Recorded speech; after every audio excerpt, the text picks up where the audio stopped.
This woman, let's just call her Author.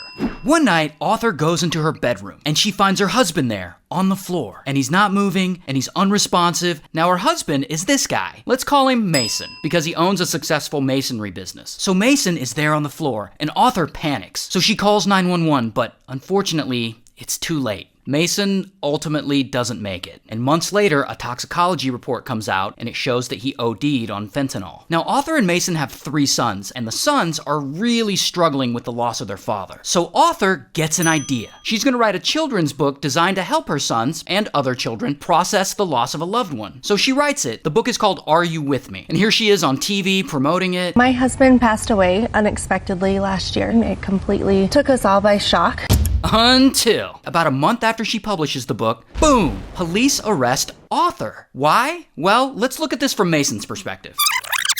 So this is Mason. He has 3 sons and a wife we'll call Author. Now Mason is a successful guy, but unfortunately his marriage isn't doing too well. They're fighting all the time, and she had allegedly been spending a bunch of his money, and he didn't like that, so he confronts her, and she promises to pay him back, and it's a whole mess. And at the end of the day, Mason simply doesn't trust her. And allegedly, he starts planning a divorce. And he secretly changes his life insurance, and he secretly changes his will, making her no longer the beneficiary of all his money. Then, one day, on Valentine's Day, she allegedly makes him a sandwich. He takes one bite of it and suddenly he can't breathe. And then he breaks out in hives and luckily there's an EpiPen nearby and he stabs himself with it before he passes out. Now Mason survives, but he wakes up feeling real suspicious that his wife tried to poison him. Then about a month later, he's at home with Author and they're drinking Moscow mules that she had made them. And suddenly he gets really tired. So tired he can't even make it to the bed and he ends up passing out on the bedroom floor and he never wakes up again.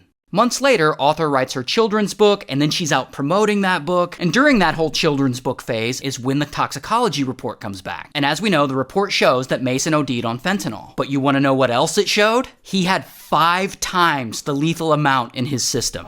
So police look at this toxicology report and they're like, whoa, 5 times the amount? That's suspicious. So they get a warrant and they search Mason and Author's house. And they end up seizing Author's cell phone and several computers. And through these devices, they can see that Author at one point had made some text to her housekeeper, asking if housekeeper could get her some fentanyl. And housekeeper is a little dealer on the side, so housekeeper said, sure, I can get you some, and she delivers it to her. And guess when housekeeper delivered it to Author? A few days before Mason ate the sandwich, and then again a few days before he drank the Moscow Mule and passed away. And because of that, police are now convinced that Author did it. And also because in the years before Mason died, she took out multiple life insurance policies on him, worth millions of dollars, policies he allegedly wasn't aware of. So police arrest her, they charge her with first-degree murder, and she's now in jail with no bail, waiting for her trial to start. And this all happened in Camas, Utah, so shout out to Camas.